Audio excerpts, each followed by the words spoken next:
Welcome to A Fork in Time, the alternate history podcast.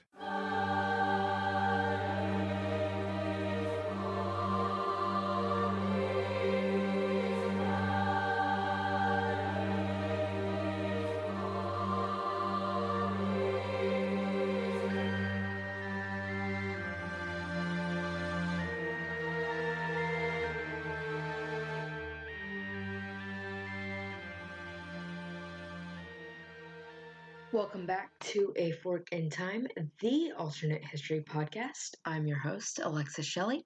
For today's topic, we're going to be visiting once again some familiar territory, the 16th century on the British Isles. But for this topic, Scotland is actually going to be in the driver's seat of events. Today's topic is the Battle of Flodden. In terms of troop numbers, this is actually the largest battle that was ever fought between the two kingdoms, England and Scotland. And this is another one of those topics that, much like the White Ship disaster, which we discussed in episode 21, the events that happened afterwards are familiar to people, but they might not be as familiar with what is considered kind of the flashpoint to kick off those events, which in this case is the Battle of Flodden. First, as always, let's start things off with exploring the what did, as we term it, happen in history. The Battle of Flodden was fought on September 9th, 1513. The King of Scotland, James IV, declared war on England in defense of England's ally, France. So this is a topic that comes up time and time again, this age-old struggle between these three European powers, England, Scotland, and France. It's that whole notion of enemy of my enemy is my friend. Of course, in this case, Scotland and England being foes, so Scotland naturally aligning itself with France.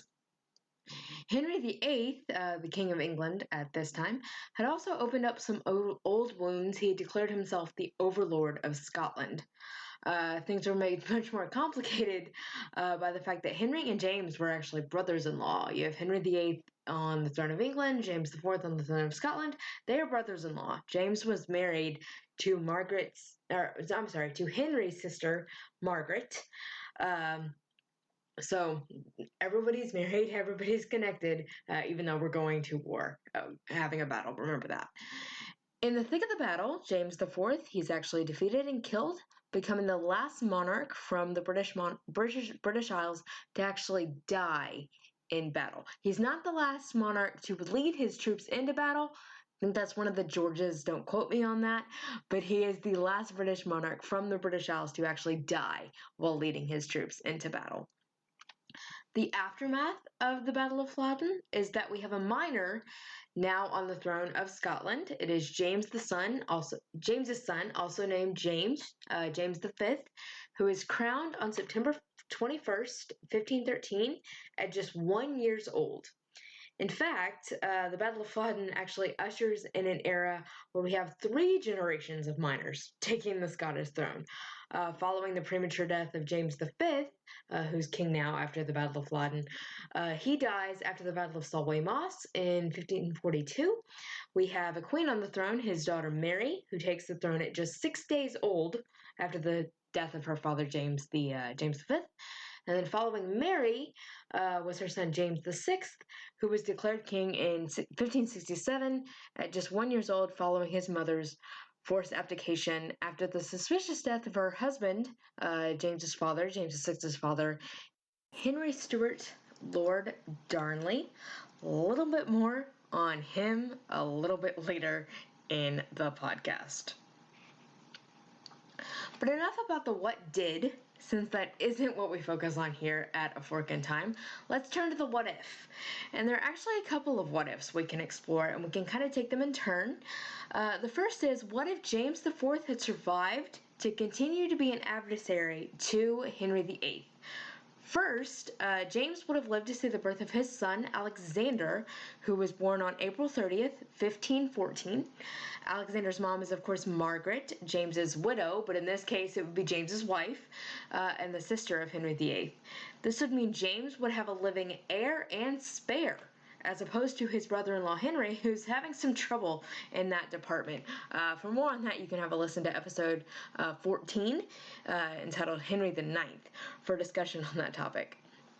I hope by now the listeners out there haven't gotten sick of listening to me talking about British history at this point. I hope, since I've made a couple of references now to previous episodes related to kind of these topics that we are discussing today, that it really illustrates just how connected everything in history is, that at one point going just a little bit differently can sometimes make a huge ripple in the ultimate fabric of history.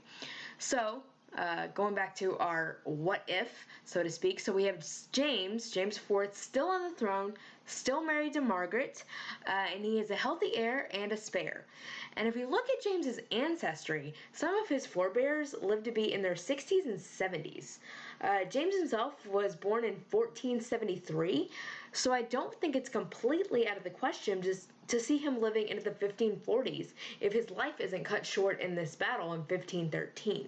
So is it possible, does he live to see his old age enemy and brother-in-law, Henry VIII, die in 1547? I think that's not a far stretch of possibility. He only would have been in his 70s, and as I mentioned, 70s, 60s are some of his ancestors living until, so it's possible. Scotland also would have been able to continue to focus outwardly on the international stage of Europe instead of having to turn in on itself and deal with all these internal struggles and internal issues of multiple generations of minors taking the throne. If we've got a healthy James IV still alive, still on the throne, still married, he's got an heir and a spare, we have time for Scotland to focus more externally. So is it possible, would the stage of Europe looked different if Scotland had been able to ally itself with such powers as Germany or the Netherlands? Scotland itself is turning from being a Catholic nation into a Protestant nation, so would they have allied itself with other Protestant nations on the world stage of Europe, countries like Germany, like the Netherlands? What would the power landscape of Europe look like if Scotland had been able to do that instead of having to focus internally on the struggles it was having? Another outcome of James IV not dying at the Battle of Flodden is that there is no need for his wife Margaret to marry again, which she does on August 14th, 1514 in the real timeline. Her second choice for a husband is Archibald Douglas. He's the 6th Earl of Angus. This is a bad choice, Margaret. Just hindsight is your friend, bad choice. This marriage caused jealousy among the nobles of Scotland, which ultimately resulted in Margaret losing regency control of her baby son. As I mentioned, her baby son is on the throne. He is a year old. So Margaret was regent, but after her marriage to the Earl of Angus, Archibald Douglas, there was some infighting between the nobles, and that ultimately resulted in Margaret losing regency of her son. This marriage also produced another child for Margaret. It was a daughter, also named Margaret, after her mother. This little girl would actually grow up to be the mother of Henry Stuart, Lord Darnley. Does that ring a bell? Hope it does, because he is the husband of Mary, Queen of Scots, and the father of James VI. So without Henry Stuart in the picture, because there's no need for Margaret to marry again, she doesn't marry Archibald Douglas, she doesn't have Margaret Douglas, who doesn't have Henry Stuart, who would be a suitable husband for a young Scottish queen like Mary, Queen of Scots? Would she try to mend fences by marrying an English noble? Or would she follow the pattern set out by her grandmother in the real timeline of history of marrying a Scottish noble that would ultimately lead to fighting, causing her to have to give up her throne in much the same way she actually does in the real timeline? My money is on this option, on the latter. History does tend to repeat itself. If you study it long enough, you kind of see the patterns. So my money is that if there's no Henry Stuart, Lord Darnley, Mary Queen of Scots probably would have married another Scottish noble, and probably it would have resulted in the same thing that ultimately does happen in the real timeline of there's infighting, and she probably would ultimately have to give up the throne in much the same way that she did. It just would have been not Henry Stuart, it would have been somebody else. There's another path we can take here, and it's one that I actually find really fascinating. So imagine James IV survives the Battle of Flodden, but then he invades England and he kills Katherine of Aragon. Maybe not himself, he has somebody else kill her, but Katherine of Aragon ultimately dies. Well, if you're wondering why doesn't Henry VIII die, he is of course the king of England at the time. It's simple. Henry VIII wasn't in the country at the time of the battle. He was in France, and he had left his wife Catherine as his regent while he was away fighting in France. This kind of goes back to why the Battle of Flodden was even fought in the first place. Again, we have that whole thing of enemy of my enemy is my friend. Scotland and France were allies because Henry is attacking France. Scotland is attacking England. It's a whole big domino effect we have going on. So Henry is in France fighting, so he has left Catherine in his place to be his regent. So if Catherine ultimately dies as a result of James winning the Battle of Flodden, invading England, this is only in 1513. Henry and Catherine's daughter, the little girl who would grow up to be Mary I, she wasn't born until 1516. So there's one big diversion to history right off the bat. Mary I is the one child that survives in the marriage of Katherine of Aragon, and I'm not going to chase that furry woodland creature, as my dad would say, to see would they have a son. Let's just assume that they hadn't had any children. Mary was coming, but if Catherine dies 3 years before Mary is born, there's no Mary. So also, if Catherine dies in 1513, that means Henry VIII is free to marry again without requiring a divorce, since he is now a widower. He doesn't have a wife. She's passed away. So he doesn't alienate Spain, since he's not seen as casting aside his wife. He's merely a grieving husband who still needs to do what is right for his country by taking another wife and providing a secure future for his country with heirs to inherit the throne after him. So Henry doesn't alienate Spain because he's not seeing as casting his wife aside. There's also no need for him to break ties with Rome and the Catholic Church. Again, there's no need for a divorce. If your wife is dead, you can simply remarry. So he's not having to break with Rome, break with the Catholic Church in need of that divorce. Catherine's dead.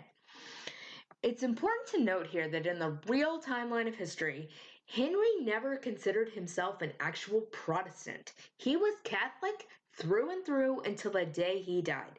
He simply was looking for a way to rid himself of his first wife, Katherine of Aragon. Divorce was a way to do that, and the Pope was standing in his way. Side note, I actually did a whole paper on this topic for one of my college history classes, and then I wrote a smaller version of that same paper for the final for that class as well. Shout out to Dr. David Davis. You're awesome. You were a great history professor. You're actually one of the reasons I'm probably doing this podcast. He's amazing. It was for his class. It was actually Renaissance and Reformation, so right in the timeline we're talking about.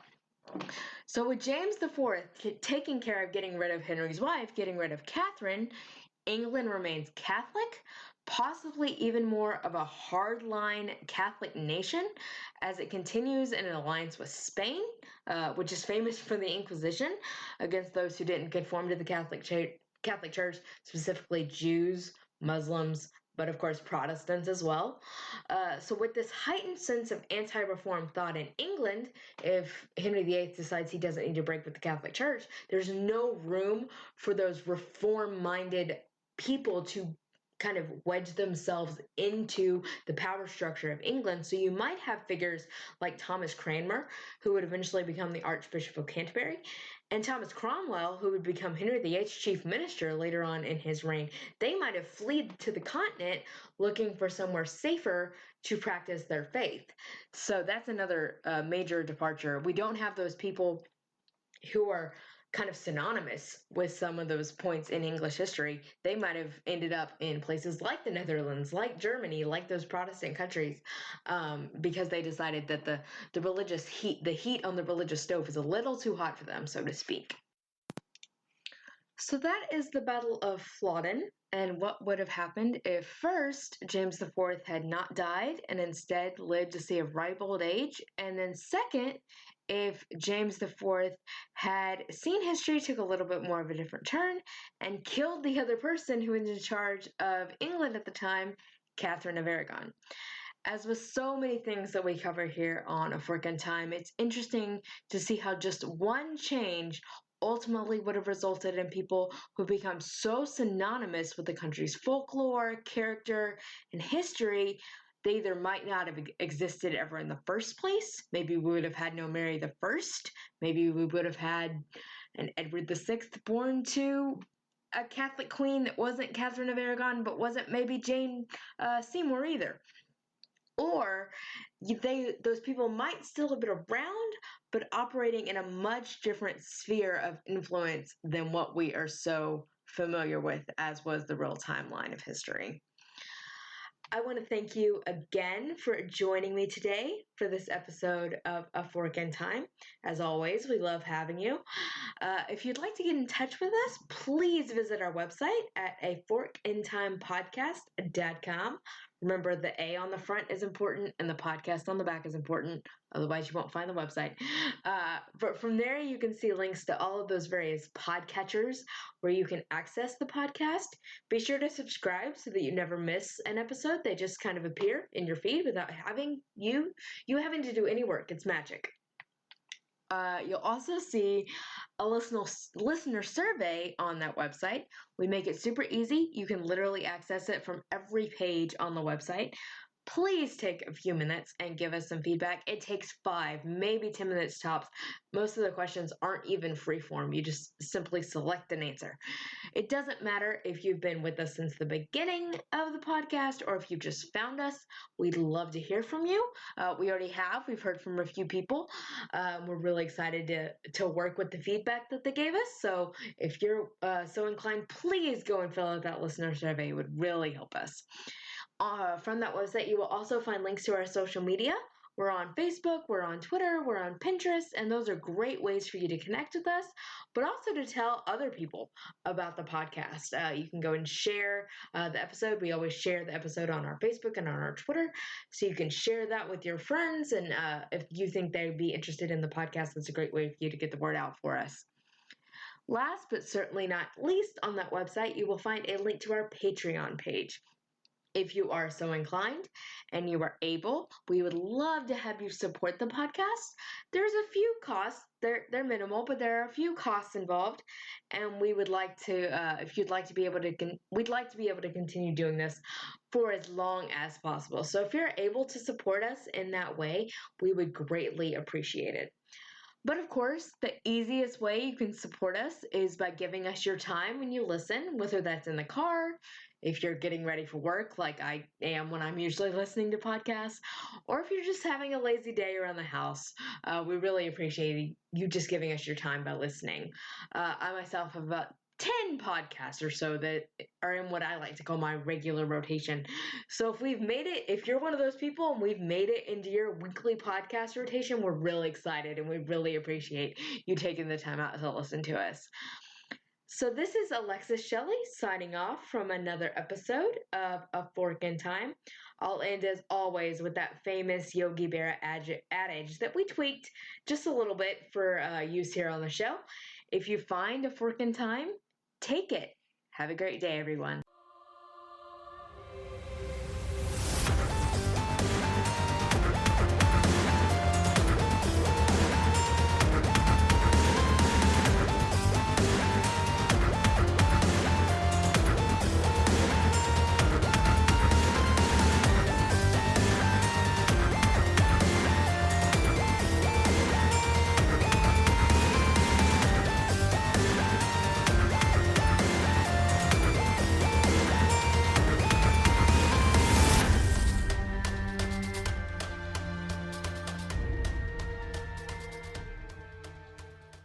Thanks for listening to A Fork in Time, the alternate history podcast. Join us next time.